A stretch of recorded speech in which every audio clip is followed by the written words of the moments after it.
clair. Et le dernier, c'est le très foncé. Donc forcément, quand il y a classement, on n'a pas envie d'être en dernier. Il y a une notion de hiérarchie, tout simplement. Cette hiérarchie-là, elle est négative.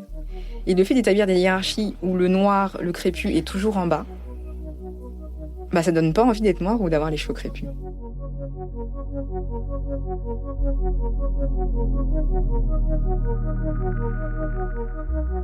Isabelle a 33 ans. C'est une femme noire plus claire de peau que moi. Elle a vécu cette hiérarchie moins frontalement que moi, mais pas sans violence.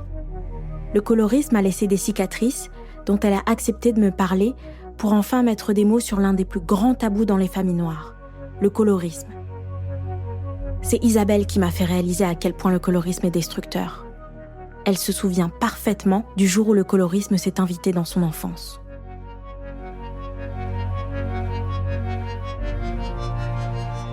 Et j'ai vraiment pris conscience qu'il y avait un problème quand j'avais 8 ans, je devais être en colonie, et la première remarque qu'on m'a sortie, c'était une fille noire qui était plus claire que moi.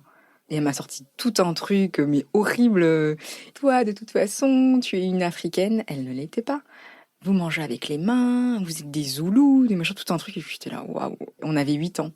Et je crois que les filles blanches qui étaient autour de nous regardaient comme si on était des extraterrestres parce qu'elles comprenaient pas du tout ce qui se passait.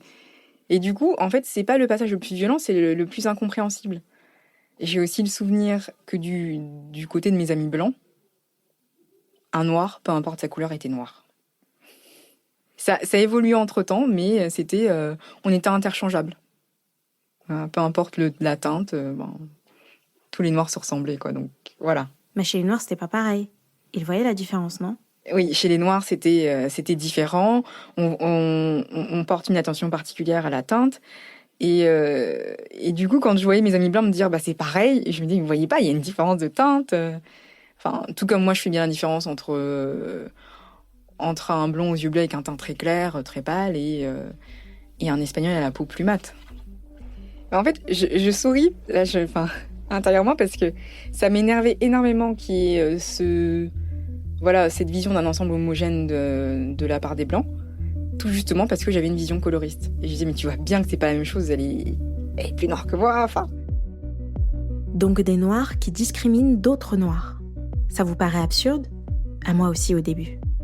Je sais pas de quand date ce terme, mais c'est bien de l'avoir nommé parce que c'est trop pernicieux, c'est trop subtil pour remarquer, pour comprendre. Et ça pourrit la vie, je trouve. Sachez que le colorisme se vit d'abord en famille. À huis clos. Les hommes jugeaient les femmes, la beauté des femmes, et les femmes moins.